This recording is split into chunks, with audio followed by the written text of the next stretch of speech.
जय राधा माधवा कुंज बिहारी।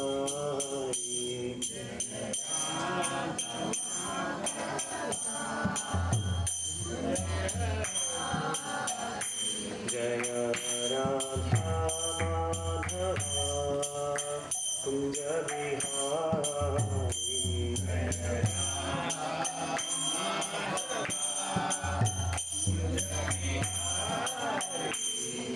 गोपी जन वल्लभा गिरिवरधारी।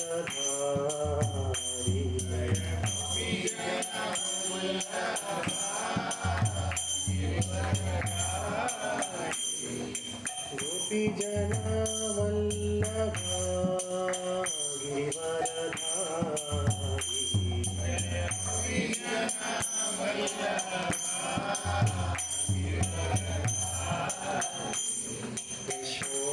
यशोदानन्दना व्रज जनरञ्जना।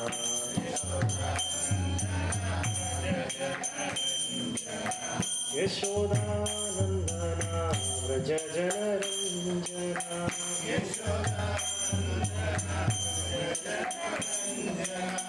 यमुनतीरावनचारी।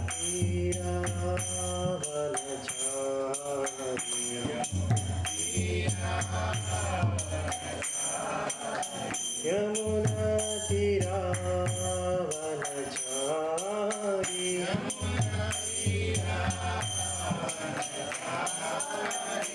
जय राधा माधवा कुंज बिहारी।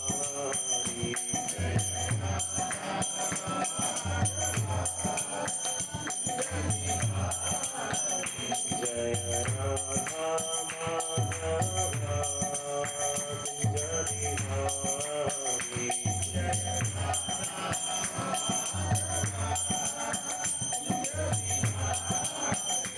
गोपी जन वल्लभा गिरिवरधारी।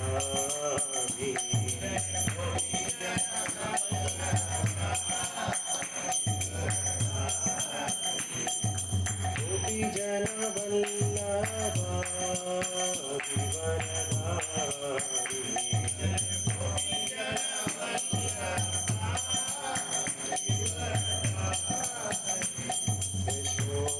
यशोदानन्दना व्रज जनरञ्जना।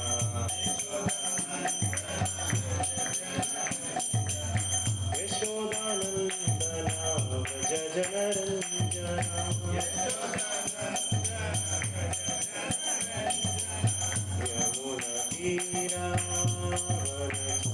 यमुनतीरावनचारी। यमुनतीरावनचारी।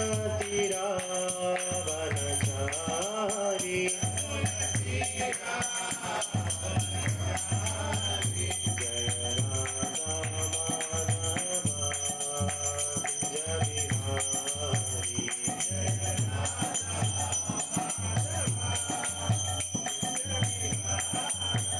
जय राधा माधवा कुंज बिहारी।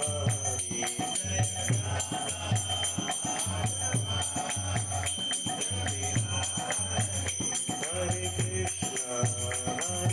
कृष्णा कृष्ण कृष्ण हरे हरे, हरे राम राम राम हरे हरे।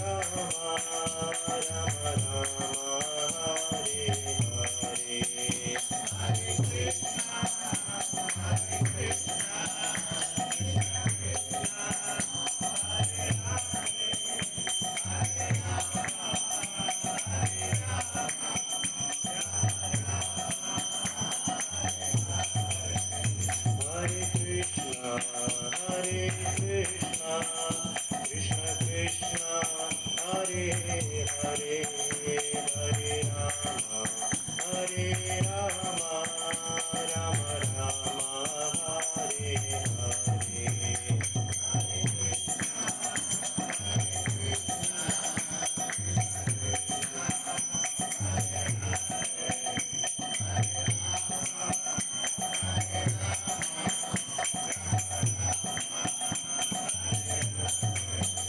Hare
जय ओम विष्णुपाद परमहंस परिव्राजकाचार्य अष्टोत्तर सदश्री श्रीमद अभय चरणारविंद भक्ति वेदांत स्वामी प्रभुपाद की जय ओम विष्णुपाद परमहंस परिव्राजकाचार्य अष्टोत्तर सदश्री श्रीमद शील भक्ति सिद्धांत सरस्वती महाराज प्रभुपाद की जय अनंत कोटि वैष्णव वृंद की जय नामाचार्य श्रील हरिदास ठाकुर की जय श्रीमद भगवद गीता की जय गौर प्रेमानंदे।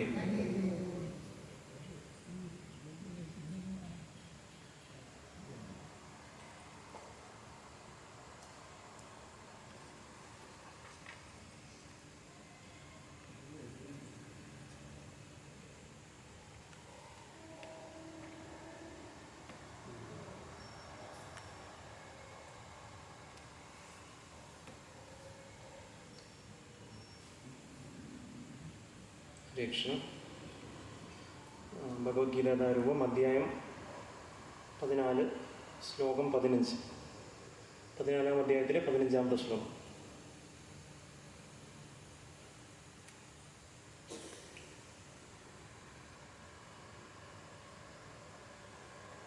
ഓം നമോ ഭഗവതേ വാസുദേവായ. ഓം നമോ ഭഗവതേ വാസുദേവായ. ഓം നമോ ഭഗവതേ വാസുദേവായ.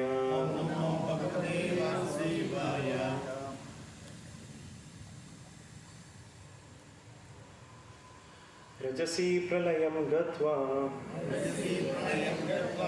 കർമ്മസംഗിഷു ജായത്തെ തദാ പ്രലീനസ്തമസി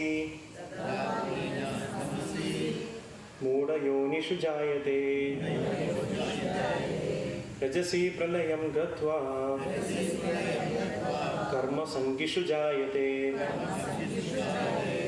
തദാ പ്രലീനസ്തമസി മൂഢയോനിഷു ജായത്തെ. रजसी प्रलयं गत्वा कर्मसङ्गिषु जायते तदा प्रलीनस्तमसि मूढयोनिषु जायते रजसी प्रलयं गत्वा कर्मसङ्गिषु जायते तदा प्रलीनस्तमसि मूढयोनिषु जायते रजसी प्रलयं गत्वा कर्मसङ्गिषु जायते तदा प्रलीनस्तमसि मूढयोनिषु जायते रजसी प्रलयं गत्वा कर्मसङ्गिषु जायते तदा प्रलीनस्तमसि मूढयोनिषु जायते रजसी प्रलयं गत्वा कर्मसङ्गिषु जायते कर्मसङ्गिषु जायते तदा प्रलीनस्तमसि मूढयोनिषु जायते मूढयोनिषु जायते रजसी प्रलयं गत्वा कर्मसङ्गिषु जायते तदा प्रलीनस्तमसि मूढयोनिषु जायते रजसी प्रलयं गत्वा रजसी प्रलयं गत्वा कर्मसङ्गिषु जायते कर्मसङ्गिषु जायते तदा प्रलीनस्तमसि तदा प्रलीनस्तमसि मूढयोनिषु जायते मूढयोनिषु जायते रजसी प्रलयं गत्वा कर्मसङ्गिषु जायते तदा प्रलीनस्तमसि मूढयोनिषु जायते रजसी प्रलयं गत्वा कर्मसङ्गिषु जायते तदा प्रलीनस्तमसि मूढयोनिषु जायते रजसी प्रलयं गत्वा कर्मसङ्गिषु जायते तदा प्रलीनस्तमसि मूढयोनिषु जायते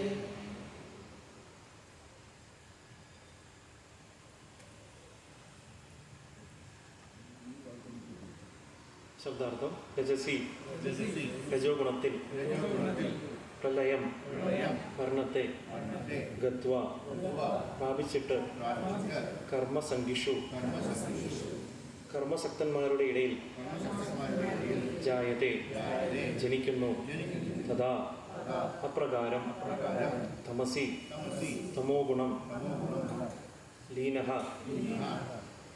പ്രലീനമൃതനാകുന്നവൻ മൂഢയോനിഷു മൂഢയോനികളിൽ അജ്ഞാനികളുടെ ഇടയിൽ ജായതേ ജനിക്കുന്നു. വിവർത്തനം ഭാവാർത്ഥം കൃഷ്ണകൃപാമൂർത്തി ശ്രീ ശ്രീമദ് അഭയചരണ അരവിന്ദ ഭക്തിവേദാന്ത സ്വാമി പ്രഭുപാദ് ശ്രീല പ്രഭുപാദ് കി.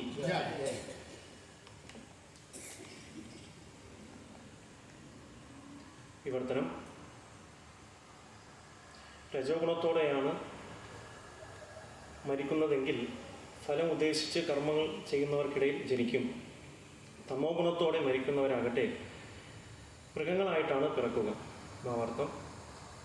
ഒരിക്കൽ മനുഷ്യനായി ജനിച്ച ജീവാത്മാവ് പിന്നീട് ഒരിക്കലും താഴ്ന്ന പടികളിലേക്ക് ഇറങ്ങുകയില്ലെന്ന് ചിലർക്കൊരു തെറ്റിദ്ധാരണ ഉണ്ട്.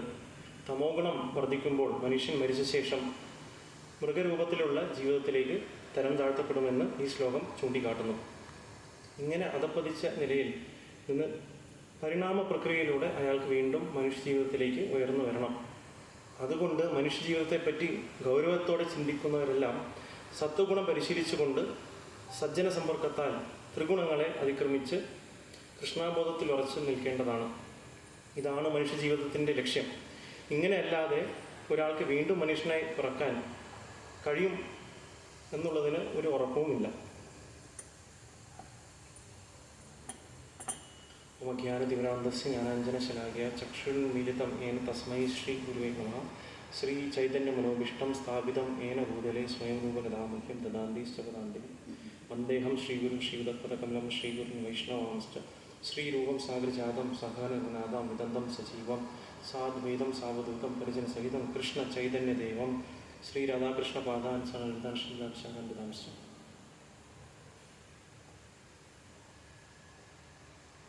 നമോ വിഷ്ണുപാദായ കൃഷ്ണപ്രേഷ്ഠായ ഭൂതലേ ശ്രീമതേ ഭക്തിവേദാന്ത സ്വാമിനി നാമിനെ. നമസ്തേ സാരസ്വതേ ദേവേ ഗൗരവാണി പ്രചാരിണേ നിർവിശേഷ ശൂന്യവാദി പാശ്ചാത്യദേശകാരിണേ. ജയ ശ്രീകൃഷ്ണ ചൈതന്യ പ്രഭു നിത്യാനന്ദ ശ്രീ അദ്വൈത ഗദാധര ശ്രീവാസാദി ഗൗരഭക്തവൃന്ദ. ഹരേ കൃഷ്ണ കൃഷ്ണ കൃഷ്ണ ഹരേ ഹരേ ഹരേ രാമ രാമ രാമ ഹരേ ഹരേ. ഹരേ കൃഷ്ണ.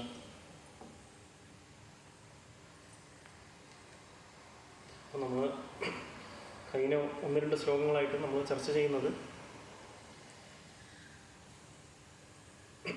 മരണസമയത്ത് ഏത് ഗുണം ഒരു വ്യക്തി ഡെവലപ്പ് ചെയ്യുന്നു അതനുസരിച്ചാണ് അദ്ദേഹത്തിൻ്റെ പിന്നീടുള്ള അദ്ദേഹത്തിൻ്റെ അവസ്ഥ നമുക്ക് പറയാൻ സാധിക്കും അല്ലേ. അപ്പം നമുക്കറിയാം 3 ഗുണങ്ങളെപ്പറ്റി നമ്മൾ ഈ അധ്യായത്തിൽ നമ്മൾ ചർച്ച ചെയ്തു അല്ലേ. പല രീതിയിലുള്ള നമ്മൾ ചർച്ച ചെയ്തു. അപ്പോൾ ഇതിൽ നമ്മൾ കഴിഞ്ഞ ക്ലാസ്സിൽ ചർച്ച ചെയ്ത എന്താണ്, സാത്വികർ മരിക്കുമ്പോൾ ഋഷിവര്യന്മാരുടെ നിർമ്മങ്ങളായ ഉത്കൃഷ്ട ലോകത്തിലെത്തുന്നു. അപ്പോൾ സത്വഗുണത്തുള്ള വ്യക്തികളൊക്കെ എങ്ങോട്ട് പോകും? ആക്ച്വലി ഋഷിവര്യന്മാരുടെ ലോകത്തിലോട്ട് പോകുമെന്ന് പറഞ്ഞു. ഇന്നത്തെ ശ്ലോകത്തിൽ രജോ ഗുണത്തോടെയാണ് മരിക്കുന്നതെങ്കിൽ ഫലം ഉദ്ദേശിച്ച് കർമ്മങ്ങൾ ചെയ്യുന്നവർക്കിടയിൽ ജനിക്കും. തമോ ഗുണത്തോടെ മരിക്കുന്നവരാകട്ടെ മൃഗങ്ങളായിട്ടാണ് പിറക്കുക. അപ്പോൾ നമുക്ക് ഇവിടെ ഒരു സംശയം നമുക്ക് തോന്നാം. അപ്പം ഇതൊക്കെ ഭഗവാൻ നമ്മളെ കൊണ്ട് ചെയ്യിപ്പിക്കുന്നതാണോ ഇങ്ങനെ ഈ ഗുണങ്ങളിലൊക്കെ നമ്മൾ പോകുന്നത്? അപ്പം ഭഗവാനാണോ ഇതിന് കാരണം എന്നുള്ള സംശയം നമുക്ക് വരാം. പക്ഷേ നമുക്ക് അറിയാൻ സാധിക്കും, ഇത് നമ്മുടെ ഏത് ഗുണത്തിലിരിക്കണം എന്നുള്ളത് നമ്മളാണ് തീരുമാനിക്കുന്നത്. ശരി നോക്കുകയാണെന്നുണ്ടെങ്കിൽ അപ്പോൾ നമ്മൾ പലപ്പോഴും നമ്മുടെ ജീവിതത്തിൽ പല പ്രശ്നങ്ങൾ വരുമ്പോഴൊക്കെ നമ്മൾ ചിലപ്പോൾ ഭഗവാനെ കുറ്റം പറയും. ഭഗവാനെ എന്നെ എങ്ങനെ ചെയ്തു അങ്ങനെ ചെയ്തു എന്നൊക്കെ നമ്മൾ പറയും. പക്ഷെ നമ്മൾ നോക്കുകയാണെന്നുണ്ടെങ്കിൽ ഇതിന് കാരണക്കാരൻ എന്ന് പറയുന്നത് എന്താണ്? നമ്മളാണ് അല്ലേ. നമ്മളിപ്പോൾ ഈ ഒരു ജന്മത്തിൽ ഈ ഒരു അവസ്ഥയിൽ ഉണ്ടെന്നുണ്ടെങ്കിൽ അതിൻ്റെ അർത്ഥം എന്ന് പറഞ്ഞാൽ നമ്മൾ കഴിഞ്ഞ ജന്മത്തിൽ ചെയ്ത കർമ്മത്തിൻ്റെ ഫലമാണ് നമ്മൾ ജന്മത്തിൽ അനുഭവിക്കുന്നത്. അപ്പം നമ്മൾക്കത് ഓർമ്മയുണ്ടാവില്ല. പക്ഷെ അതിൻ്റെ അർത്ഥം എന്ന് പറഞ്ഞു കഴിഞ്ഞാൽ നമുക്ക് ഓർമ്മയില്ലാത്തത് കൊണ്ട് അങ്ങനെ നടന്നില്ല എന്നുള്ള അതിൻ്റെ അർത്ഥം അല്ലേ. നമുക്ക് പല കാര്യങ്ങളും ഓർമ്മയില്ല, അപ്പോൾ അതുകൊണ്ട് അതില്ല എന്ന് പറയാൻ സാധിക്കില്ല. അപ്പം അതുപോലെ തന്നെ ഇവിടെയും ഒരു വ്യക്തി ഒരു ഗുണത്തിലുണ്ടെന്ന് അതിൻ്റെ അർത്ഥം എന്ന് പറഞ്ഞു കഴിഞ്ഞാൽ നമുക്ക് മനസ്സിലാക്കാൻ സാധിക്കും, അത് ആ വ്യക്തി കഴിഞ്ഞ ജന്മത്തിൽ ചെയ്ത കർമ്മങ്ങളനുസരിച്ചാണ് ആ ഒരു ഗുണങ്ങൾ അദ്ദേഹം ഡെവലപ്പ് ചെയ്യുന്നത്. അപ്പോൾ അതിന് നമ്മൾ ഒരിക്കലും ദൈവത്തിനോ അല്ലെങ്കിൽ ബാക്കിയുള്ള ആൾക്കാരെ കുറ്റം പറയേണ്ട ആവശ്യമില്ല. നമ്മൾ ഈ ഒരു കാരണം എൻ്റെ കുടുംബം ഇങ്ങനെ ആയതുകൊണ്ടാണ് ഞാൻ ഇങ്ങനെ ആയത്, അല്ലെങ്കിൽ എൻ്റെ സാഹചര്യം ഇങ്ങനെ ആയതുകൊണ്ടാണ് ഞാൻ ഇങ്ങനെ ആയത്, അല്ലെങ്കിൽ ഭഗവാൻ കാരണമാണ് ഞാൻ ഇങ്ങനെ ആയത് എന്നൊക്കെ പല ആൾക്കാരും പഴി പറയാറുണ്ട്. നമുക്ക് ഒരു എക്സാമ്പിൾ എടുത്ത് നമ്മൾ നോക്കുകയാണെന്നുണ്ടെങ്കിൽ നമുക്ക് പലപ്പോഴും കുട്ടികളൊക്കെ പല കുസൃതികളും ചെയ്യുന്ന സമയത്ത് ചിലപ്പോൾ ടീച്ചർ കുറച്ച് ദിവസം ഇങ്ങനെ നോക്കി നിൽക്കും, എന്താണ് ആ കുട്ടി ഇങ്ങനെ ചെയ്യുന്നത്. പിന്നെ പെട്ടെന്ന് ഒരു ദിവസം ചിലപ്പോൾ ആ കുട്ടിക്ക് ഒരു അടി കൊടുക്കും അല്ലേ. അപ്പോൾ അടി കൊടുക്കുന്ന ഉദ്ദേശം ആ കുട്ടി അന്ന് ചെയ്ത തെറ്റിൻ്റെ മാത്രമായിട്ടല്ല. ശരിക്കും നോക്കുകയാണെന്നുണ്ടെങ്കിൽ ആ കുട്ടി ഒരുപാട് നാളെ ടീച്ചർ നോക്കിക്കൊണ്ടിരിക്കും, ഇവനെന്തെങ്കിലും ഇവൻ്റെ ക്യാരക്ടറിൽ എന്തെങ്കിലും മാറ്റം വരുമോ അങ്ങനെ നോക്കിക്കൊണ്ടിരിക്കും. പക്ഷെ അങ്ങനെ മാറിയില്ലാന്ന് വരുന്ന സമയത്താണ് എന്ത് സംഭവിക്കും? ടീച്ചർ ആ കുട്ടിയെ ശകാരിക്കുന്നത്. അപ്പോൾ ടീച്ചർ ഒരിക്കലും ശകാരിക്കുന്നത് കുട്ടിയോടുള്ള ദേഷ്യം കാരണമല്ല. എന്തിനാണ് ടീച്ചർ ശകാരിക്കുന്നത്? ആക്ച്വലി കുട്ടിയെ നന്നാക്കാൻ വേണ്ടിയിട്ടാണ്. അപ്പം കുട്ടി നല്ലൊരു വ്യക്തിയായിട്ട് മാറാൻ വേണ്ടിയിട്ടാണ് അവിടെ ആ കുട്ടിയെ ശകാരിക്കുന്നത്. പക്ഷേ ആ കുട്ടി ചിന്തിക്കുന്നത് എന്താണ്? ടീച്ചർ എന്നെ എന്ന് അടിച്ചു അല്ലെങ്കിൽ എന്നെ ശകാരിച്ചു എന്ന് ചിന്തിക്കുന്നു. പക്ഷേ കുട്ടി ചിന്തിക്കുന്നില്ല, ഞാൻ ചെയ്ത കാര്യങ്ങൾ കാരണമാണ് എനിക്ക് ഇന്ന് ഈ ശിക്ഷ എനിക്ക് കിട്ടിയത് ഉള്ള കാര്യം ആ കുട്ടി മനസ്സിലാക്കുന്നുണ്ട്. അപ്പോൾ അതുപോലെ തന്നെ നമുക്കും പല പല അവസ്ഥകൾ നമ്മുടെ ജീവിതത്തിൽ വരുന്നുണ്ടാകും. അപ്പോൾ അതൊക്കെ നമ്മൾ നോക്കുകയാണെന്നുണ്ടെങ്കിൽ അത് ഒരിക്കലും ഭഗവാനെ പഴി പറയേണ്ട ആവശ്യം നമുക്ക് വരുന്നില്ല. ആക്ച്വലി നമ്മൾ തന്നെയാണ് നമ്മുടെ man is the creator of our own destiny എന്ന് പറയുന്നുണ്ടല്ലോ. അപ്പോൾ അതുപോലെ തന്നെ നമ്മളാണ് നമ്മുടെ വിധിയെ നമ്മൾ തീരുമാനിക്കുന്നത്. നമുക്ക് വേണമെന്നുണ്ടെങ്കിൽ കൃഷ്ണഭക്തി ചെയ്യാം, വേണമെങ്കിൽ ചെയ്യാതിരിക്കാം എന്നുള്ള ഓപ്ഷൻ എപ്പോഴും നമുക്ക് അവൈലബിൾ ആണ് നമ്മൾ നോക്കുകയാണെന്നുണ്ടെങ്കിൽ. അപ്പോൾ അതനുസരിച്ച് നമ്മൾ നോക്കുകയാണെന്നുണ്ടെങ്കിൽ അപ്പോൾ ഒരു വ്യക്തി ശരിക്കും അതിനെ മനസ്സിലാക്കുകയാണെങ്കിൽ, അപ്പം എനിക്കിപ്പോൾ ഞാൻ ഇന്ന് അനുഭവിക്കുന്നുണ്ട് ബുദ്ധിമുട്ട് അനുഭവിക്കുകയാണെങ്കിൽ അതിൻ്റെ അർത്ഥം ഞാൻ കഴിഞ്ഞ ചെയ്ത കർമ്മങ്ങൾ കാരണമാണെന്ന് മനസ്സിലാക്കി അതിനെ തെറ്റിദ്ധരുത്താണെന്നുണ്ടെങ്കിൽ ആ വ്യക്തിക്ക് മുന്നേറാൻ സാധിക്കും. അതേസമയത്ത് ആ വ്യക്തി ചിന്തിക്കുകയാണ് ഞാനൊന്നും ചെയ്തിട്ടില്ല എന്നിട്ട് എനിക്ക് ഇങ്ങനെയൊക്കെ വന്നല്ലോ എന്ന് ചിന്തിച്ച് ആ ഒരു വ്യക്തി കുറ്റം പറഞ്ഞുകൊണ്ടിരുന്നു കഴിഞ്ഞാൽ അദ്ദേഹത്തിന് വീണ്ടും വീണ്ടും വീണ്ടും ബുദ്ധിമുട്ടുകളിലോട്ട് അദ്ദേഹം പോകുള്ളൂ. അത് നമ്മൾ മനസ്സിലാക്കേണ്ട ഒരു കാര്യമാണ് ഈ ഒരു ശ്ലോകത്തിൽ നിന്ന്. കാരണം നമുക്കറിയാം ഏതൊരു വ്യക്തിയാണോ അല്ലേ, നമുക്ക് അറിയാം, നമുക്ക് പരിശുദ്ധ ഭക്തന്മാരുടെ ജീവിതത്തിലേക്ക് എടുത്തു കഴിഞ്ഞാൽ നമുക്ക് കാണാൻ സാധിക്കും എത്രയോ അവർ ബുദ്ധിമുട്ടുകൾ അനുഭവിച്ചിട്ടുണ്ടെങ്കിൽ അവർ ഒരിക്കലും ഒരു നിമിഷം കൂടി ഭഗവാനെ അവർ കുറ്റം പറയുന്നില്ല. ആക്ച്വലി അല്ലേ, അവർ പറയുന്നത് ഭഗവാന്റെ കാരുണ്യം കൊണ്ട് എനിക്ക് ഒരുപാട് വരേണ്ടത് എനിക്ക് വളരെ കുറഞ്ഞു വന്നു എന്നാണ് അവർ പറയുന്നത്. അതാണ് ഒരു പരിശുദ്ധ ഭക്തൻ്റെ കാഴ്ചപ്പാട്. അപ്പോൾ നമ്മൾ നോക്കുകയാണെങ്കിൽ അങ്ങനെ ഒരു കാഴ്ചപ്പാട് ഉണ്ടെന്നുണ്ടെങ്കിൽ നമുക്ക് എപ്പോഴും ജീവിതത്തിൽ മുന്നേറാൻ സാധിക്കും. ഒരു പോസിറ്റീവ് തിങ്കിങ് പോലെയാണ് അല്ലേ. നമുക്ക് എന്തെങ്കിലും ബുദ്ധിമുട്ടുകൾ വരുമ്പോഴും അത് ഭഗവാന്റെ കാരുണ്യമായിട്ട് എടുക്കാൻ പറ്റുകയാണെന്നുണ്ടെങ്കിൽ, അപ്പോൾ അങ്ങനെയുള്ളൊരു വ്യക്തിക്ക് എന്ത് വന്നാലും അദ്ദേഹം ഇത് ഭഗവാന്റെ അനുഗ്രഹമായിട്ട് കാണുകയാണ് ചെയ്യുന്നത് അല്ലേ. നമുക്ക് ശ്രീമദ് ഭാഗവതത്തിൽ പറയുന്ന പോലെ തത്തേനു കമ്പാം സുസ്മിക്ഷമാന ഗുഞ്ചാന ഏവാത്മകൃതം വിഭാഗം യദ്വാ കുഭൂതി വിദതാ നമസ്തേ ജീവേദയ മുക്തിദയവക് എന്ന് പറയുന്ന ആ ശ്ലോകത്തിൽ അതിൽ പറയുന്നതിന് ഏതൊരു വ്യക്തിക്കാണ് അതിൽ പറയുന്ന ആ ശ്ലോകത്തിൽ ബ്രഹ്മദേവൻ്റെ പ്രാർത്ഥനയിൽ വരുന്ന ഒരു കാര്യമാണ്. അപ്പോൾ അതിൽ പറയുന്ന ഒരു കാര്യം എന്ന് വെച്ചാൽ തത്തേനു കമ്പം സുസുമിക്ഷമാണ്. അപ്പം ഒരു വ്യക്തി അപേക്ഷിച്ച് അവിടെ പറയുന്ന കാര്യം എന്താണ്? അപ്പോൾ ഒരു വ്യക്തി ചിന്തിക്കുകയാണ്, അതായത് എനിക്ക് ഒരുപാട് ബുദ്ധിമുട്ടുകളൊക്കെ വന്നു, പക്ഷേ ഈ ബുദ്ധിമുട്ടുകളൊക്കെ വന്നെങ്കിലും ഇത് ഭഗവാന്റെ കാരുണ്യം കൊണ്ടാണ് എനിക്ക് ഇത്രയും വലിയ ബുദ്ധിമുട്ടുകൾ വരേണ്ടത് വളരെ കുറഞ്ഞു വന്നു എന്ന് മനസ്സിലാക്കിക്കൊണ്ട് അവിടെയും ആ ബുദ്ധിമുട്ടുകളിലും ഭഗവാനെ ഓർത്തുകൊണ്ട് ഭഗവാനെ ഭജിക്കുന്ന ഒരു വ്യക്തി, ഭഗവാനെ ആശ്രയിക്കുന്ന ഒരു വ്യക്തിക്ക്, അങ്ങനൊരു വ്യക്തിക്കാണ് മുക്തി എന്ന് പറയുന്നത്. അദ്ദേഹത്തിന് മുക്തി പദം നിന്ന് ഓട്ടോമാറ്റിക്കലി അദ്ദേഹത്തിന് അവിടെ അച്ചീവ് ആവണം. ആക്ച്വലി അതിനുവേണ്ടി അദ്ദേഹം സെപ്പറേറ്റ് ആയിട്ട് മുക്തി നേടാൻ വേണ്ടി പരിശ്രമിക്കേണ്ട ആവശ്യമില്ല. അങ്ങനത്തെ ഒരു വ്യക്തിക്ക് മുക്തി എന്ന് പറയുന്നത് ഓട്ടോമാറ്റിക്കലി ഗ്യാരണ്ടീഡ് ആണ് എന്നാണ് ഭഗവാൻ പറയുന്നത്. എങ്ങനെയാണ് ഒരു അച്ഛൻ്റെ സമ്പത്തുകൾ ഒരു കുഞ്ഞിന് കൈമാറുന്ന പോലെ തന്നെ ഓട്ടോമാറ്റിക്കലി ഭഗവാൻ ആ ഒരു വ്യക്തിക്ക് മുക്തി കൊടുക്കുന്നതിന് സംശയമേ ഇല്ല. നമ്മൾ എവിടെ എടുത്താലും കാണാൻ സാധിക്കും. കുന്തി ദേവിയുടെ ചരിത്രം എടുത്താലും അല്ലെങ്കിൽ പ്രഹ്ലാദ് മഹാരാജിൻ്റെ ചരിത്രം എടുത്താലും ഒക്കെ കാണുന്ന കാര്യം എന്താണ്? അപ്പോൾ അവരുടെ ജീവിതത്തിലും പല പല ബുദ്ധിമുട്ടുകൾ വന്നാലും അവരൊരിക്കലും ഭഗവാനെ പഴി പറയുന്നില്ല, അവർ കൂടുതൽ ഭഗവാനെ ആശ്രയിക്കുകയാണ് ചെയ്യുന്നത്. അപ്പോൾ അതുപോലെ തന്നെ ഒരു ഭക്തനെ അപേക്ഷിച്ച് അദ്ദേഹം ഏതൊരവസ്ഥയിലും ഭഗവാനെ ആശ്രയിക്കുന്ന ഒരു വ്യക്തിക്ക് എല്ലാത്തിലും എന്താണ് കാണാൻ ഭഗവാന്റെ ഒരു കൈ കാണാൻ സാധിക്കും അല്ലേ നമുക്ക്. അപ്പം അങ്ങനെ ഒരു വ്യക്തിക്ക് ഭഗവാന്റെ അനുഗ്രഹമായിട്ട് എല്ലാത്തിനെയും കാണാൻ സാധിക്കും. അപ്പോൾ നമുക്ക് എന്ത് ബുദ്ധിമുട്ടുകൾ വന്നാലും ഇത് ഭഗവാന്റെ കാരുണ്യം കൊണ്ടാണ് എനിക്ക് ഇത്രയും അനുഭവിച്ചത്. കാരണം നമ്മൾ പല പല തെറ്റുകളും ഒരുപാട് കാര്യങ്ങളൊക്കെ ചെയ്തുകൊണ്ടാണ് എനിക്ക് അനുഭവിക്കേണ്ടി വരുന്നത് ഈ ജന്മത്തിൽ. അപ്പോൾ ആ കാര്യങ്ങൾ ഞാൻ ഭഗവാനെ ആശ്രയിക്കുന്നത് കൊണ്ടാണ് എനിക്ക് ഇത്രയും കുറഞ്ഞത് വന്നു എന്ന് ചിന്തിക്കുന്നതാണ് ഒരു ഭക്തൻ്റെ മഹിമ എന്ന് പറയുന്നത്. അതാണ് ഒരു പരിശുദ്ധ ഭക്തിയുടെ തലം എന്ന് പറയുന്നത്. അപ്പോൾ ആ ഒരു ചിന്തയിലോട്ട് വരുന്നൊരു ഭക്തന് എന്ത് അവസ്ഥ ഏതൊരവസ്ഥ വന്നാലും ആ ഒരു വ്യക്തിക്ക് ഭഗവാൻ അല്ലാതെ ഒരു ആശ്രയമില്ല എന്നുള്ളത് ഉറപ്പ് അദ്ദേഹത്തിനുണ്ടാവും. പൂർണ്ണമായിട്ട് ഭഗവാനെ ശരണാഗതനാണ് എന്ന കാര്യം മനസ്സിലാക്കാൻ സാധിക്കും. പിന്നെ നമുക്കറിയാം ഇന്നത്തെ ശ്ലോകത്തിലൂടെ നമുക്ക് കടന്നു വരുമ്പോൾ ഞാൻ ഇത് പറയാൻ കാരണം വെച്ചാൽ നമ്മൾ ചിലപ്പോൾ ചിന്തിക്കും ഈ 3 ഗുണങ്ങളിലോട്ടൊക്കെ വന്നതെന്ന് പറയുന്നത് ചിലപ്പം ഇത് ആക്ച്വലി ഭഗവാൻ എന്നെ അതിലോട്ട് ഇട്ടാണ് എന്നൊക്കെ ആണ് പറയുന്നത്. നമ്മൾ പലപ്പോഴും പല വ്യക്തികളൊക്കെ കാണുന്ന സമയത്ത് അവർ പലപ്പോഴും പറയുന്നത് വെച്ചാൽ എനിക്ക് ഇത്രയും ബുദ്ധിമുട്ടുകൾ ഭഗവാൻ തന്നല്ലോ. അപ്പോൾ അവർ ചിന്തിക്കുന്നത് നമുക്ക് തന്ന അനുഗ്രഹങ്ങളെ പറ്റി അവർ ചിന്തിക്കുന്നില്ല അല്ലേ. നമുക്ക് എപ്പോഴും നമ്മൾ ചിന്തിക്കുന്നതാണ് നമ്മുടെ ഒരു മെൻറ്റാലിറ്റിയാണ്. അപ്പോൾ നമുക്ക് ഇല്ലാത്ത കാര്യങ്ങളെ പറ്റി നമ്മൾ എപ്പോഴും ചിന്തിക്കും. നമ്മളുള്ള കാര്യത്തിനെ പറ്റി നമുക്ക് ഒരിക്കലും നമ്മൾ ചിന്തിക്കാറില്ല, നമുക്ക് കിട്ടിയ അനുഗ്രഹങ്ങളെ പറ്റി. ഒരു വ്യക്തി എത്രത്തോളം ഗ്രേറ്റ്ഫുൾ ആണ് അല്ലെങ്കിൽ എത്രത്തോളം കൃതജ്ഞ ഡെവലപ്പ് ചെയ്യുന്നു അത്രത്തോളം ആ വ്യക്തിക്ക് ഭഗവാന്റെ അനുഗ്രഹത്തിനെ കാണാൻ സാധിക്കും. അപ്പോൾ എത്രത്തോളം ഒരു വ്യക്തി ആ കൃതജ്ഞത അൺഗ്രേറ്റ് ആവുന്ന അത്രത്തോളം ആ വ്യക്തിക്ക് ഭഗവാന്റെ അനുഗ്രഹത്തിനെ കാണാൻ സാധിക്കില്ല. ഭഗവാന്റെ അനുഗ്രഹത്തെ നമുക്ക് കാണുന്നുണ്ടെങ്കിൽ നമുക്ക് ആ ഒരു ഗ്രാറ്റിറ്റ്യൂഡ് ആ കൃതജ്ഞത നമ്മുടെ ജീവിതത്തിൽ ഉണ്ടാകും. അപ്പോൾ നമ്മൾ ഒരു ദിവസം എണീറ്റ ശേഷം നമുക്ക് ചിന്തിക്കാമല്ലേ എത്ര എനിക്ക് മനോഹരമായിട്ടൊരു ലൈഫ് പോകാൻ തന്നിരിക്കുകയാണ്, നമുക്ക് ഭക്തി തന്നിരിക്കുകയാണ്, ഭഗവാന്റെ ഭക്തന്മാരുടെ അസോസിയേഷൻ തന്നിരിക്കുകയാണ്, ഹരിനാമം തന്നിരിക്കുകയാണ്, ഫെസ്റ്റിവൽസ് തന്നിരിക്കുകയാണ്. അപ്പോൾ ഇതൊക്കെ എനിക്ക് അനുഗ്രഹം കിട്ടി. അപ്പോൾ ഇതൊക്കെ കിട്ടാത്ത എത്ര ആൾക്കാരുണ്ട് നമ്മൾ ചിന്തിക്കുന്ന സമയത്ത് നമുക്ക് ആ അനുഗ്രഹം കാണാൻ സാധിക്കും. അതേസമയം നമ്മൾ ഇല്ലാത്ത കാര്യങ്ങളെ പറ്റി നമ്മൾ ചിന്തിക്കുകയാണെന്നുണ്ടെങ്കിൽ എസ്പെഷ്യലി ഭൗതികമായിട്ടുള്ള കാര്യങ്ങളെ പറ്റി ചിന്തിക്കുകയാണെന്നുണ്ടെങ്കിൽ നമുക്ക് ഈ അനുഗ്രഹങ്ങളെ പറ്റി നമ്മൾ ഒരിക്കലും നമുക്കെന്താ ആ അനുഗ്രഹങ്ങളെ പറ്റി ചിന്തിക്കാൻ നമുക്ക് തോന്നില്ല, അല്ലെങ്കിൽ അത് നമുക്ക് കിട്ടിയതായിട്ട് നമുക്ക് തോന്നില്ല. അതുകൊണ്ട് നമ്മളെപ്പോഴും ആ ഒരു ഗ്രാറ്റിറ്റ്യൂഡ് വളരെ ഒരു ഇമ്പോർട്ടൻ്റ് ആയിട്ടൊരു ക്വാളിറ്റിയാണ്. നമ്മളെപ്പോഴും ആധ്യാത്മിക ഗുരുവര്യന്മാരും ശീലപ്രഭുവാന്ന് പറയുന്നൊരു കാര്യമാണ്. അപ്പോൾ ഏതൊരു വ്യക്തിക്കാണ് ആ ഒരു ഗ്രാറ്റിറ്റ്യൂഡ് ഉള്ളത് ആ വ്യക്തിക്ക് എപ്പോഴും ഏതൊരവസ്ഥയിലും അഡ്വാൻസ് ചെയ്യാൻ സാധിക്കും ഭക്തിയിൽ. അപ്പോൾ ഈ ഒരു ശ്ലോകത്തിൽ നമ്മൾ പറയുന്ന പോലെ തന്നെ ഇവിടെ പറയുന്നത് എന്താണ്? മനുഷ്യനായി ജനിച്ച ജീവാത്മാവ് പിന്നീട് ഒരിക്കലും താഴ്ന്ന പടികളിലേക്ക് ഇല്ലെന്നാണ് ചിലർ തെറ്റിദ്ധാരിക്കുന്നത് ആക്ച്വലി വന്നിട്ട്. അപ്പോൾ നമുക്കറിയാം മനുഷ്യജീവിതം കിട്ടുന്നത് വളരെ റയറായിട്ടുള്ള ഒരു ഓപ്പർച്യൂണിറ്റിയാണ് അല്ലേ. നമുക്ക് 84 ലക്ഷം യോനിയിൽ പോയ ശേഷമാണ് ഈ മനുഷ്യജീവിതം കിട്ടുന്നത്. അപ്പോൾ അത് കിട്ടിയ ശേഷം പിന്നെ വീണ്ടും നമുക്ക് അതിന് ആക്ച്വലി പിന്നെ വീണ്ടും വേറൊരു യോനിയിലൂടെ അത് പോവില്ല എന്നാണ് നമ്മൾ ചിന്തിക്കുന്നത്. പക്ഷേ ആക്ച്വലി വളരെ വ്യക്തമായിട്ട് ശീലപ്രഭുവൊക്കെ പറയുന്നുണ്ട്, നമുക്ക് അങ്ങനെ ഒരു അവസരം കിട്ടിയിട്ട് നമ്മൾ അതിനെ പ്രോപ്പറായിട്ട് യൂട്ടിലൈസ് ചെയ്തില്ല എന്നുണ്ടെങ്കിൽ നമ്മൾ എന്താണോ ആഗ്രഹിക്കുന്നത് അതനുസരിച്ച് അവർക്ക് അതിലോട്ട് പോകാൻ സാധിക്കും. ഇതിനൊരു എക്സാമ്പിളായിട്ട് ശീലപ്രഭുവ എന്ന് പറയുന്നത് അദ്ദേഹം എനിക്കൊന്ന് ഓസ്ട്രേലിയ എന്തായിരുന്നു. അപ്പോൾ അങ്ങനെ മോർണിംഗ് വാക്കിൽ പോകുന്ന സമയത്ത് അവിടെ ഒരുപാട് ആൾക്കാർ അവർക്ക് എന്താ ബീച്ചിൽ അവരെന്ത് ചെയ്യുന്നു. അപ്പോൾ അവർ ബീച്ചിൽ ഇങ്ങനെ ഡൈവിംഗ് ഒക്കെ ചെയ്തുകൊണ്ടിരിക്കുകയായിരുന്നു അവർ. അപ്പോൾ അങ്ങനെ സ്വിമ്മിങ് ഒക്കെ ചെയ്തുകൊണ്ടിരുന്നു. അപ്പോൾ അങ്ങനെ ഇരുന്ന സമയത്ത് അപ്പോൾ ശിഷ്യന്മാർ ചോദിച്ചു ശീലപ്രഭുവാദ് ഇവർ ഒരുപാട് ഇങ്ങനെ ആനന്ദം ഇതിൽ കണ്ടെത്തുന്നുണ്ട്, അതുകൊണ്ടാണ് ഇവിടെ നമുക്ക് പലപ്പോഴും എസ്പെഷ്യലി നമുക്ക് പുറമെ രാജ്യങ്ങളൊക്കെ വെയിൽ വരുന്ന വളരെ കുറഞ്ഞ സമയമാണ്. അപ്പോൾ ആ സമയത്തൊക്കെ അവർ പുറത്തു പോയി ഇങ്ങനത്തെ കാര്യങ്ങളൊക്കെ ചെയ്യാനാണ് ഉത്സവം. അപ്പോൾ അവർ അത്രത്തോളം അതിലൊക്കെ ഇങ്ങനെ ആടിക്കൊണ്ടേയിരിക്കും. ആക്ച്വലി അവർ വെള്ളത്തിലൂടെയൊക്കെ ഒരുപാട് നേരം കുളിച്ചുകൊണ്ടിരിക്കും. അങ്ങനെ പല എൻ്റർടൈൻമെൻറ്റ് ചെയ്തുകൊണ്ടിരിക്കും, സ്കീയിങ് അങ്ങനത്തെ കാര്യങ്ങളൊക്കെ. അപ്പോൾ പ്രഭുപാദ് പറഞ്ഞു, അപ്പോൾ അവർക്ക് മനുഷ്യജീവിതം ഇപ്പോൾ കിട്ടിയിരിക്കുകയാണ്. അപ്പോൾ അതിൻ്റെ മൂല്യം അവർ മനസ്സിലാക്കുന്നില്ല. അപ്പോൾ മനസ്സിലാക്കാത്തതുകൊണ്ട് എന്തായാലും ഭഗവാന്റെ അനുഗ്രഹം അവർക്ക് ഉണ്ടാവും. അടുത്ത ജന്മത്തിൽ അവർ വല്ല ഡോൾഫിനായിട്ട് അവർ ജനിക്കുന്ന കാര്യത്തിൽ യാതൊരു സംശയമില്ലാന്ന് പ്രഭുപാദോടെ പറഞ്ഞു. അപ്പോൾ മനസ്സിലാക്കാൻ സാധിക്കും. ഇപ്പോൾ നമുക്കിപ്പോൾ അതിന് ഒരു വാല്യൂബിളായിട്ടൊരു സാധനം കിട്ടിയിട്ട് അതിനെ പ്രോപ്പറായിട്ട് യൂട്ടിലൈസ് ചെയ്തില്ല എന്നുണ്ടെങ്കിൽ നമ്മൾ അതിൽ നിന്ന് നഷ്ടപ്പെട്ടു പോകും.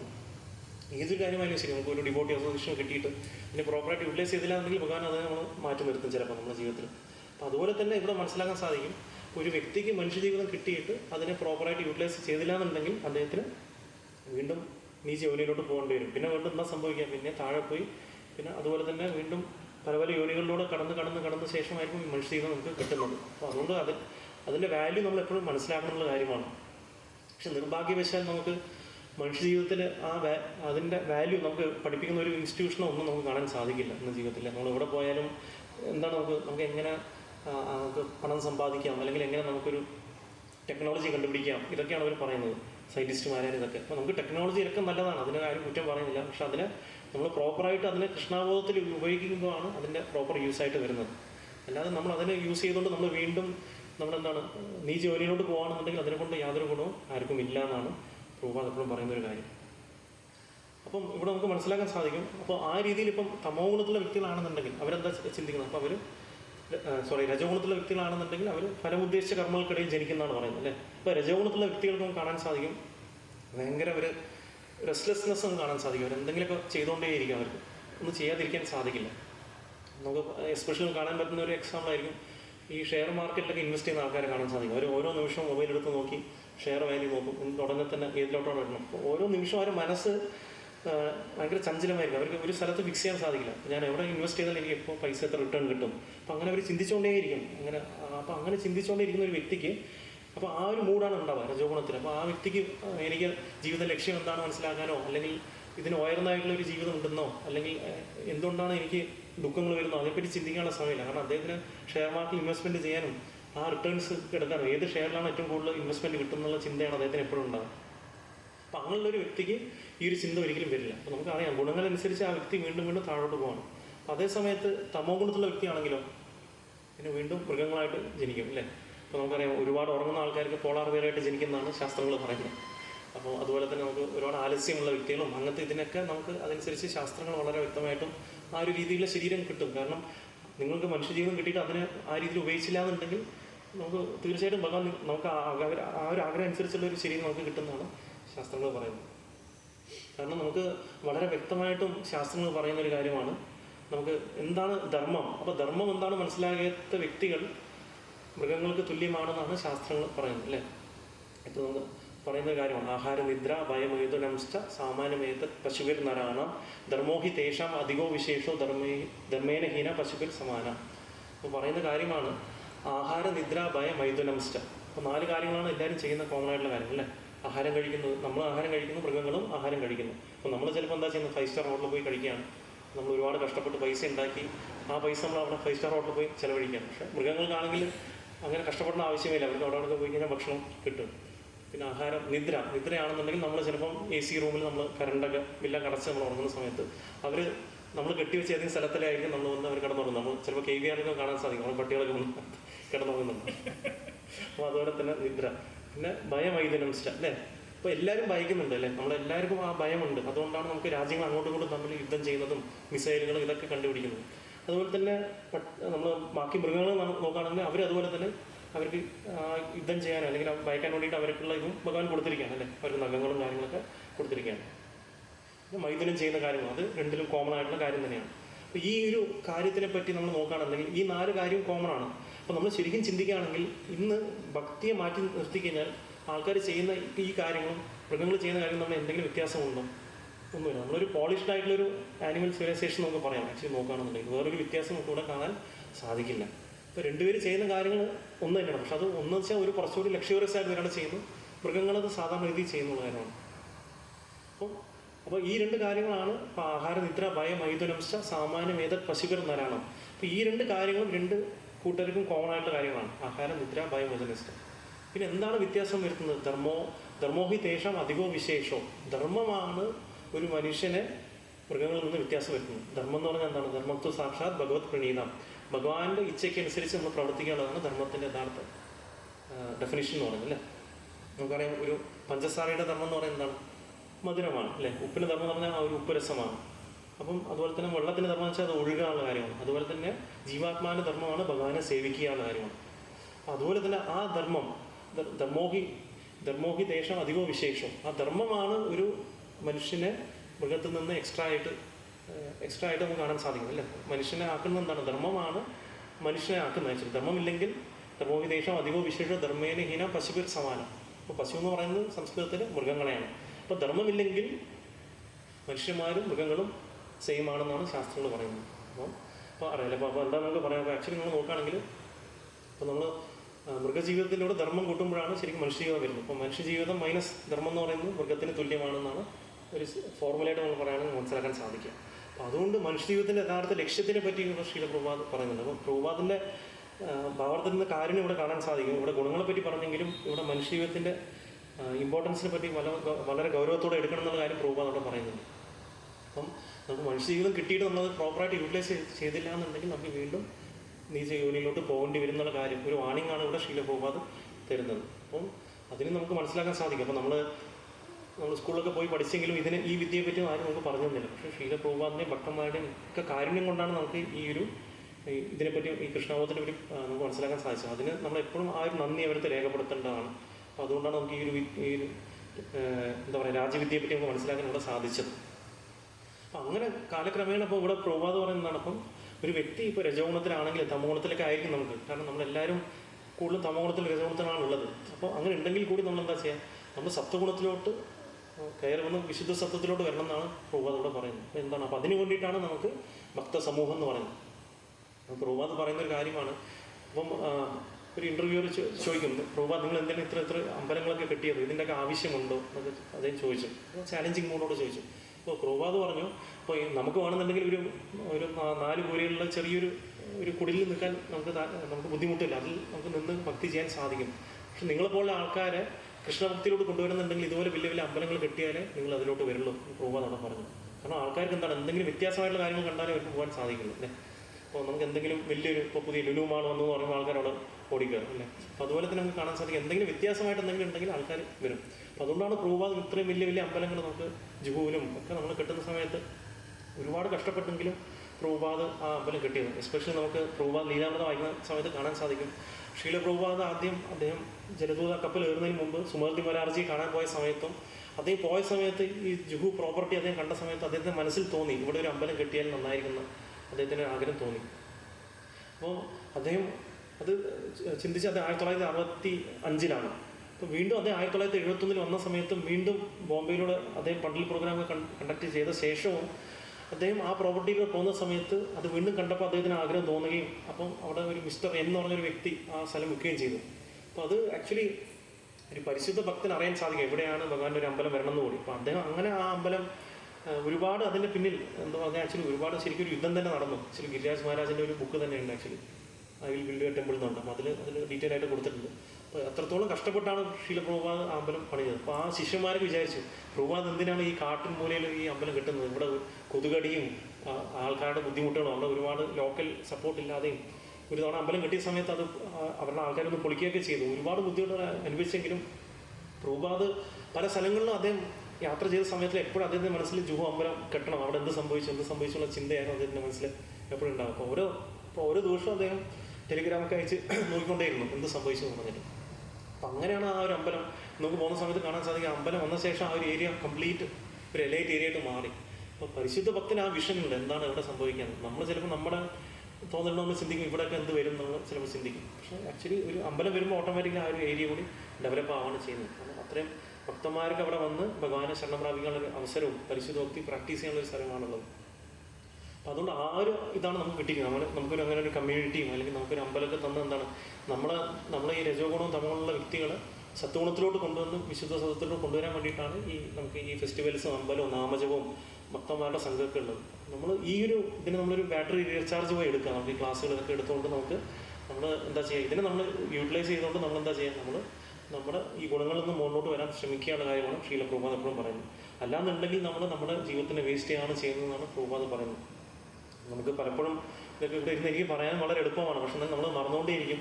അപ്പോൾ അതിനാണ് നമുക്ക് റെഗുലറായിട്ട് ശീല പ്രഭുപാദിൻ്റെ ഗ്രന്ഥങ്ങൾ നമ്മൾ വായിക്കുക എന്നുള്ളത്. അപ്പം നിരന്തരം വായിക്കുമ്പോഴാണ് ഇതിൻ്റെ വാല്യൂയെ പറ്റി നമുക്ക് അറിയാൻ സാധിക്കുക, അല്ലേ? നമുക്ക് അല്ലെങ്കിൽ നമുക്കിന്നത് ചിന്തിക്കാം, എനിക്ക് ഇവിടെ അമ്പലം വന്നു, ഞാൻ അമ്പലത്തിൽ പോയി ഭക്തി കിട്ടി, അപ്പോൾ ഇതൊക്കെ എനിക്കൊരു ഫെമിലിയാരിറ്റി പോലെ തോന്നും, ഇതൊക്കെ എനിക്ക് ഓട്ടോമാറ്റിക്കലി കിട്ടുന്ന കാര്യമാണ്, ഇതൊക്കെ എനിക്ക് യോഗ്യത ഉണ്ട് എന്നൊക്കെ തോന്നൽ നമുക്ക് മനസ്സിൽ വരും. പക്ഷേ നമ്മൾ വീണ്ടും വീണ്ടും വായിക്കുമ്പോഴാണ് നമുക്ക് അറിയാൻ സാധിക്കുക നമുക്ക് കിട്ടിയത് എത്രയോ അമൂല്യമായിട്ടൊരു ഗിഫ്റ്റാണ് ഈ കൃഷ്ണഭക്തി എന്ന് പറയുന്നത്. അപ്പോൾ അതിനെ നമ്മൾ പ്രോപ്പറായിട്ട് യൂട്ടിലൈസ് ചെയ്യാം. നമുക്ക് എന്ത് ബുദ്ധിമുട്ടുകൾ വന്നാലും നമ്മൾ മനസ്സിലാക്കുക, നമ്മൾ ഒരിക്കലും ഭക്തന്മാരുടെ സംഘത്തിൽ നിന്ന് മാറി നിൽക്കരുത്. കൃഷ്ണഭക്തി നമ്മൾ പ്രാക്ടീസ് ചെയ്യുന്ന കാര്യമാണ് എപ്പോഴും മനസ്സിലാക്കുന്നത്. കാരണം നമുക്കറിയാം ഭൗതിക ലോകത്തിൽ ബുദ്ധിമുട്ടുകൾ നമുക്ക് എന്തായാലും വന്നുകൊണ്ടിരിക്കും, എന്തെങ്കിലുമൊക്കെ ബുദ്ധിമുട്ടുകൾ വന്നുകൊണ്ടിരിക്കും, അതാണ് അതിൻ്റെ നേച്ചർ.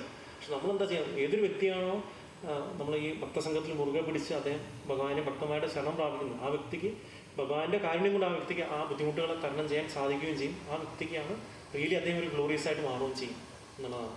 അപ്പോൾ നമ്മൾ പ്രശ്നങ്ങൾ വരുമ്പോൾ മാറി നിൽക്കുന്നതിന് പകരം പ്രശ്നങ്ങൾ വരുമ്പോൾ കൂടുതലായിട്ട് ഭഗവാനെ ആശ്രയിക്കാനുള്ള കാര്യമാണ് ശീല പ്രഭുപാദം നമുക്കിവിടെ പറഞ്ഞു തരുന്നത്. അപ്പോൾ ആ രീതിയിൽ നമ്മൾ മനസ്സിലാക്കി നമ്മൾ മുന്നേറാൻ ശ്രമിക്കാനുള്ള കാര്യമാണ്. നമുക്കത് കോൺസ്റ്റൻറ്റ് റിമൈൻഡേഴ്സാണ്. നമുക്ക് പലപ്പോഴും നമ്മൾ ഈ ക്ലാസ്സുകൾ കേൾക്കുമ്പോഴും അല്ലെങ്കിൽ ശീല പ്രഭുപാദിൻ്റെ ബുക്കുകൾ വായിക്കുമ്പോഴും അതിലേക്ക് ആചാര്യന്മാരിൽ നിന്ന് കേൾക്കുമ്പോഴൊക്കെ അവർ വീണ്ടും വീണ്ടും നമ്മൾ റിമൈൻഡ് ചെയ്യാൻ ചെയ്യുന്നത്. കാരണം നമ്മളെ ഒരു ജീവാത്മാവിൻ്റെ ഒരു സ്വഭാവമാണ് മറന്നുകൊണ്ടേയിരിക്കുക. അപ്പോൾ അവരുടെ ഡ്യൂട്ടിയാണ് നമ്മൾ റിമൈൻഡ് ചെയ്തുകൊണ്ടേയിരിക്കുക ഉള്ള കാര്യം. നമ്മൾ എത്രത്തോളം നമ്മൾ കേൾക്കുന്നു അതനുസരിച്ചാണ് നമുക്ക് അതിനെ നമ്മൾ കൂടുതൽ നമുക്കതിനെ മനസ്സിലാക്കാൻ സാധിക്കും. നമ്മൾ എന്താണ് കൂടുതൽ കേൾക്കുന്നത് അതനുസരിച്ചാണ് നമ്മൾ അവബോധം ഡെവലപ്പ് ചെയ്യുന്നത്. അതുകൊണ്ട് നമ്മൾ നിരന്തരം സ്പിരിച്വലായിട്ടുള്ള കാര്യങ്ങളെ പറ്റി കേൾക്കുമ്പോൾ നമുക്ക് അങ്ങനത്തെ വ്യക്തികളായിട്ട് നമ്മൾ സംഘം ചെയ്യുമ്പോഴും അങ്ങനെ ഉള്ള വ്യക്തികളുടെ ആ ഒരു എന്തൂസിയാസം അല്ലെങ്കിൽ അവരുടെ ഉത്സാഹം കാണുമ്പോഴും നമുക്ക് അവരുടെ അസോസിയേഷനിലൂടെ നമുക്കും ആ ഉത്സാഹവും ആ ഒരു സിൻസിയാരിറ്റി നമുക്ക് ഡെവലപ്പ് ചെയ്യാൻ സാധിക്കുന്ന കാര്യമാണ്. അപ്പം ഇതാണ് ഈ ശ്ലോകത്തിലൂടെ പറയാനുള്ളത്. എന്തെങ്കിലും സംശയങ്ങളുണ്ടെങ്കിൽ ചോദിക്കാം. ഹരേ കൃഷ്ണ. രജോഗുണത്തിലുള്ള ആൾക്കാർ, പാഷൻ മൈൻഡുള്ള ആൾക്കാർ, ഇത് സേവനം ചെയ്യണമെന്നുള്ള ആഗ്രഹത്തിൽ ജീവിക്കുന്ന ആൾക്കാർ അടുത്തതിൽ അവർക്ക് എന്തായിരിക്കും കിട്ടുന്നത്? അടുത്ത ജന്മത്തിൽ എന്ത് കിട്ടുന്ന അല്ലെ രജോഗുണത്തിലുള്ള ആൾക്കാർ. അപ്പോൾ അവർക്ക് നമ്മൾ നോക്കുകയാണെന്നുണ്ടെങ്കിൽ ആ രജോഗുണപരമായിട്ടുള്ള ഒരു ശരീരം അവർ കിട്ടുമായിരുന്നു. ഇപ്പോൾ ഫോർ എക്സാമ്പിളായിട്ട് പറയുകയാണെങ്കിൽ നമുക്കിപ്പം ഈവൻ അവർക്കിപ്പം എന്താ നമുക്ക് പറയാം, ഇപ്പം പുലി എന്നൊക്കെ പറയുന്നതൊക്കെ ഉണ്ടല്ലോ, അവർ ഭയങ്കര രജോഗുണത്തിലാണുള്ളത്, സിംഹം ഒക്കെ പറയുന്നത്. അപ്പം അതൊക്കെ എന്താ ചെയ്യുന്നത്, ഓരോ നിമിഷം എന്തെങ്കിലുമൊക്കെ അറ്റാക്ക് ചെയ്യണം, എന്തെങ്കിലും ചെയ്തുകൊണ്ടിരിക്കണം. അപ്പോൾ ആ ഒരു മൂഡോടെയാണ് ആ വ്യക്തിക്ക് അങ്ങനത്തെ ഒരു ശരീരം അദ്ദേഹത്തിന് കിട്ടുന്നത്, രജോഗുണത്തോടെ നിൽക്കുന്ന വ്യക്തിയുണ്ട്. അപ്പോൾ വീണ്ടും വീണ്ടും അദ്ദേഹത്തിന് ഇങ്ങനത്തെ ഒരു വീണ്ടും വീണ്ടും അദ്ദേഹത്തിന് രജോഗുണം ഉൽപ്പന്നമാവുന്ന രീതിയിലുള്ള ശരീരങ്ങൾ അദ്ദേഹത്തിന് കിട്ടും. അതായത് ഫുൾ ടൈം ഒരു എന്താ പറയുക റെസ്റ്റ്ലെസ്നെസ് ഉള്ള വ്യക്തി. കുരങ്ങന്മാരൊന്നും കാണാൻ സാധിക്കില്ല, ഒരു സ്ഥലത്ത് ഇങ്ങനെ ഇരിക്കില്ല, അവന് ഇങ്ങനെ ചാടിക്കൊണ്ടേയിരിക്കും. അപ്പോൾ അങ്ങനത്തെ ഒരു മെൻറ്റാലിറ്റി ഉള്ള വ്യക്തികൾക്ക് ആ ഒരു ശരീരമാണ് ഒരു കിട്ടുന്നത്. കാരണം അതിൽ വളരെ വ്യക്തമായിട്ടും പ്രഭുപാദ് പറയുന്നത് എന്താണ്, നമ്മൾ മനുഷ്യനെ ജനിച്ചിട്ട് അതിനെ പ്രോപ്പറായിട്ട് അദ്ദേഹം യൂട്ടിലൈസ് ചെയ്തില്ല എന്നുണ്ടെങ്കിൽ വീണ്ടും നമുക്ക് നീചവനിലോട്ട് പോകും. അതുകൊണ്ട് നമ്മൾ മനസ്സിലാക്കുക, നമ്മൾ ഏത് ഗുണമുണ്ടെങ്കിലും ഇപ്പോൾ രജഗുണത്തിലുള്ളൊരു വ്യക്തിക്ക് ചെയ്യാൻ പറ്റുന്ന കാര്യം എന്താണ്, ഇപ്പം അദ്ദേഹത്തിന് ഇപ്പോൾ സർവീസ് ചെയ്തുകൊണ്ടേയിരിക്കാൻ ആഗ്രഹം ഉണ്ടാകും. അപ്പോൾ അങ്ങനെയുള്ള വ്യക്തി എന്താ ചെയ്യുക, അപ്പോൾ അദ്ദേഹം നമുക്ക് പ്രഭുപാദ് തന്ന കുറച്ച് കാര്യങ്ങളുണ്ട്.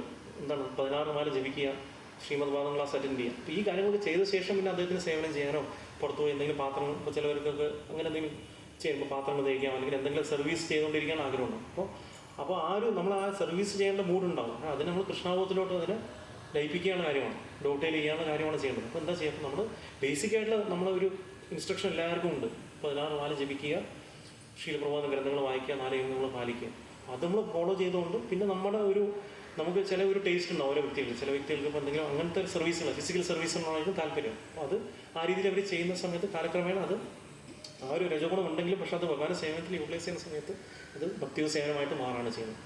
അപ്പോൾ എല്ലാത്തിനെയും നമുക്ക് ചെയ്യാം, ഏതൊരു കാര്യം ഉണ്ടെങ്കിലും അതിനെ കൃഷ്ണാബോധത്തിൽ യൂട്ടിലൈസ് ചെയ്യുമ്പോൾ അത് കൃഷ്ണഭക്തിയായിട്ട് മാറാണ് ചെയ്യുന്നത് നമ്മൾ നോക്കുകയാണെന്നുണ്ടെങ്കിൽ. അപ്പോൾ ഒരു വസ്തു ശരിക്കും ഭൗതികം എന്ന് നമുക്ക് പറയാനില്ല. ശരിക്കും നമ്മൾ ഭഗവാനെ മറക്കുമ്പോഴാണ് അത് ഭൗതികമായിട്ട് മാറുന്നത്. ഭഗവാനായിട്ട് കണക്ട് ചെയ്യുമ്പോൾ അത് ആത്മീയമായിട്ട് മാറാണ് ചെയ്യുന്നത്. അപ്പോൾ ഏതൊരു വ്യക്തിക്കും കൃഷ്ണഭക്തി ചെയ്യാൻ പറ്റുന്നതാണ് ഏറ്റവും വലിയ അനുഗ്രഹം. മനസ്സിലാക്കാൻ സാധിക്കും. ഒരിക്കലും ഭഗവാൻ പറയുന്നില്ല നിങ്ങൾ തമോഗുണത്തിലാണ് നിങ്ങൾക്ക് ഭക്തി ചെയ്യാൻ സാധിക്കില്ല എന്ന് ഭഗവാൻ പറയുന്നില്ല. നമ്മൾ ആ ഗുണത്തിൽ നിന്ന് മുകളിലോട്ട് വരാൻ ശ്രമിക്കുക. ആ മുകളിലോട്ട് വരാനുള്ള ശ്രമം ആരാണ് നടത്തുന്നത്, അത് നമ്മൾ തന്നെയാണ് ചെയ്യേണ്ടത്. അത് ഓരോ ഇൻഡിവിജ്വലിൻ്റെ റെസ്പോൺസിബിലിറ്റിയാണ് മുകളിലോട്ട് വരാൻ. അപ്പം മുകളിലോട്ട് വരാനുള്ള ഒരു ഇമ്പറ്റസാണ് നമുക്ക് ഈ ഒരു ഭക്ത സത്സംഗം തരുന്നത്. നമുക്ക് ക്ലാസ് കേൾക്കുന്നതും രാവിലെ നടത്തേണ്ട നാമം ജപിക്കുന്നതും ഭക്തമായിട്ട് സംഘം ചെയ്യുന്നവർക്ക് നമുക്ക് ആ ഒരു അവബോധമാണ് നമുക്ക് തരുന്നത് അല്ലേ. അവർ വീണ്ടും വീണ്ടും പറയുമ്പോൾ നമുക്ക് ആ ആഗ്രഹം വളർത്തിയെടുക്കാൻ സാധിക്കും. അത് നമ്മൾ കേൾക്കുക, പിന്നെ നമ്മളത് ഇംപ്ലിമെൻറ്റ് ചെയ്യുന്നത് നമ്മുടെ റെസ്പോൺസിബിലിറ്റിയാണ്. നമ്മളൊരു ഇൻസ്ട്രക്ഷൻ കേട്ടു, ഞാൻ ഇനി അതനുസരിച്ച് ഞാൻ പ്രവർത്തിക്കാൻ ശ്രമിക്കാം. അപ്പോൾ അതിനെപ്പറ്റി നമ്മൾ ജസ്റ്റ് മെഡിറ്റേറ്റ് ചെയ്യുക, ഞാൻ എങ്ങനെ അതിനെ എൻ്റെ ജീവിതത്തിൽ പ്രാവർത്തിയാക്കാൻ സാധിക്കും. അപ്പോൾ അതിനങ്ങനെ മെഡിറ്റേറ്റ് ചെയ്ത് ഒരു വ്യക്തി കോൺസെൻട്രേറ്റ് അത് ചെയ്യുന്ന സമയത്ത് ആ വ്യക്തിക്ക് ആ ഗുണങ്ങളിൽ നിന്ന് മുന്നോട്ട് വരാൻ സാധിക്കും.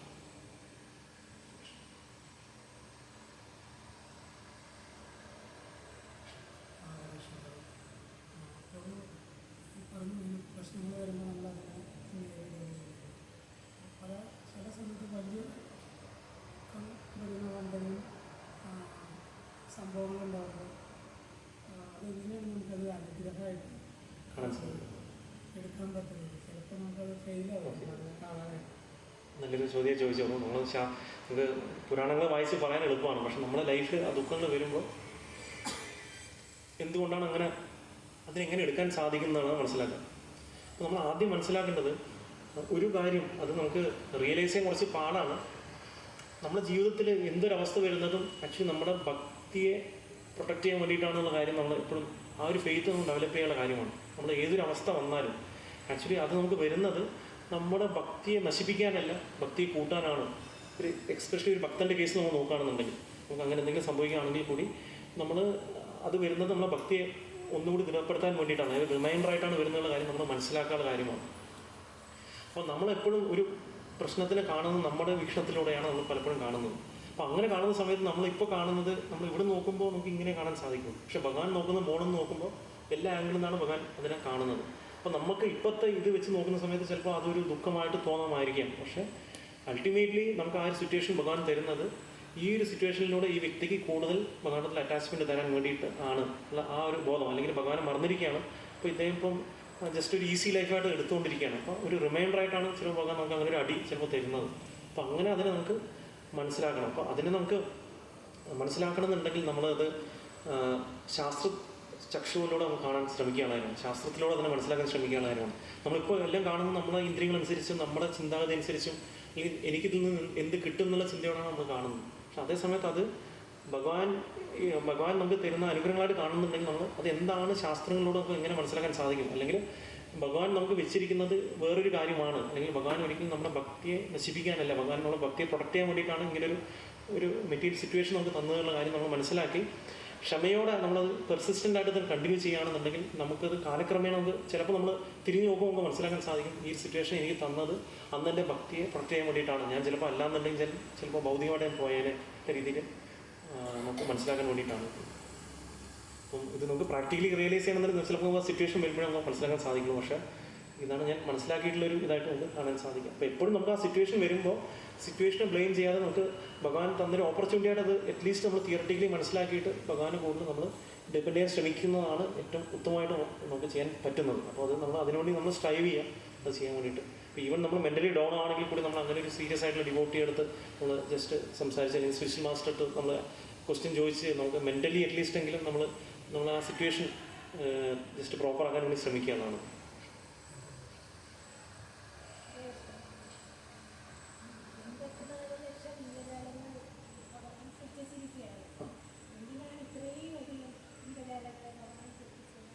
എന്തിനാണ് ഇത്രയും ജീവജാലങ്ങളെ ഭഗവാൻ സൃഷ്ടിച്ചുള്ള കാര്യമാണ്.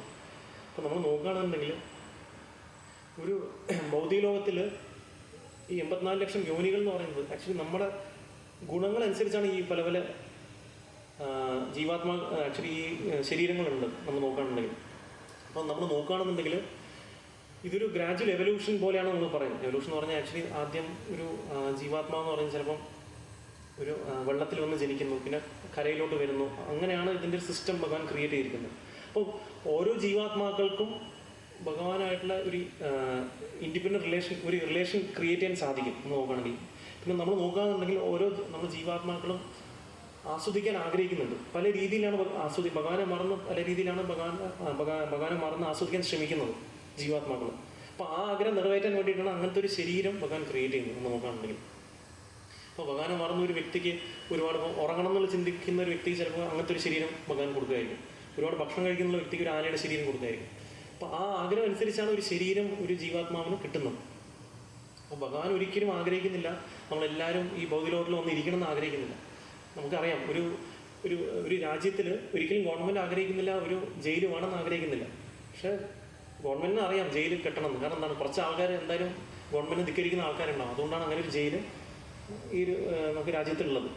ഒരിക്കലും ഗവൺമെൻറ് ആഗ്രഹിക്കുന്നില്ല ജയിൽ എപ്പോഴും ഹൗസ്ഫുൾ ആയിരിക്കണം, സിനിമാ തിയേറ്റർ പോലെ. ഇല്ല, ആഗ്രഹിക്കുന്നില്ല. എപ്പോഴും അവരാഗ്രഹിക്കുന്നതാണ് ജയിലിൽ ആൾക്കാരെ ഇല്ലാതിരിക്കണം എന്നാണ് അവർ ആഗ്രഹിക്കുന്നത്. പക്ഷേ ചില ആൾക്കാർ എന്ത് ചെയ്യും, അവരെന്താണ് കുറ്റകൃത്യങ്ങൾ ചെയ്യും. നിയമങ്ങളുണ്ടെങ്കിൽ അതിനെ മറന്ന് അവർ ചെയ്യും. അതുപോലെ തന്നെ അങ്ങനത്തെ കുറച്ച് ജീവാത്മാക്കളാണ് നമ്മൾ നോക്കുകയാണെങ്കിൽ അത് വളരെ വിരളമായിട്ടുള്ള ആൾക്കാരാണ്.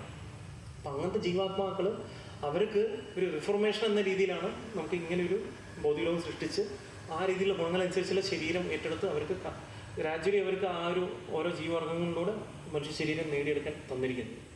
അപ്പോൾ അത് നമ്മളെ ആഗ്രഹം കാരണമാണ് അങ്ങനെ വന്നിരിക്കുന്നത്. നമ്മൾ നോക്കുകയാണെന്നുണ്ടെങ്കിൽ ഈ ഒരു ഓരോരോ നമ്മൾ ഈ ശരീരങ്ങളൊക്കെ ക്രിയേറ്റ് ചെയ്തത് അതനുസരിച്ചാണ്. അത് ഭഗവാൻ ആഗ്രഹിക്കുന്നില്ല നമ്മളിവിടെ ബോധിലോകത്തിൽ കിടക്കണമെന്ന് ആഗ്രഹിക്കുന്നില്ല. അപ്പോൾ നമുക്ക് മനസ്സിലാക്കാൻ സാധിക്കും. അപ്പോൾ അത്രയും കഷ്ടതകളോട് എത്രയോ ജന്മജന്മാന്തരം എടുത്തിട്ടാണ് നമുക്ക് ഈ മനുഷ്യ ശരീരം ഇപ്പോൾ കിട്ടിയിരിക്കുന്നത്. അപ്പോൾ എത്ര മൂല്യമാണ് നമുക്ക് മനസ്സിലാക്കാൻ സാധിക്കും അല്ലേ? അത് കിട്ടിയ നമ്മൾ ഈ ഒരു മനുഷ്യ ശരീരത്തിന് നമ്മൾ യൂട്ടിലൈസ് ചെയ്യുക, നമുക്കുണ്ടാവുന്ന രീതിയിൽ നമ്മൾ ഭക്തി പ്രാക്ടീസ് ചെയ്യുക, നാമം ജപിക്കുക. അപ്പോൾ അങ്ങനെ നമുക്ക് ഈ ഒരു ലൈഫിനെ നമുക്ക് തിരിച്ച് ഈ ലോകത്തോട്ട് വരേണ്ടി വരില്ല. നമുക്ക് തിരിച്ച് ഭഗവാൻ നാമത്തിലോട്ട് പോകാൻ സാധിക്കും.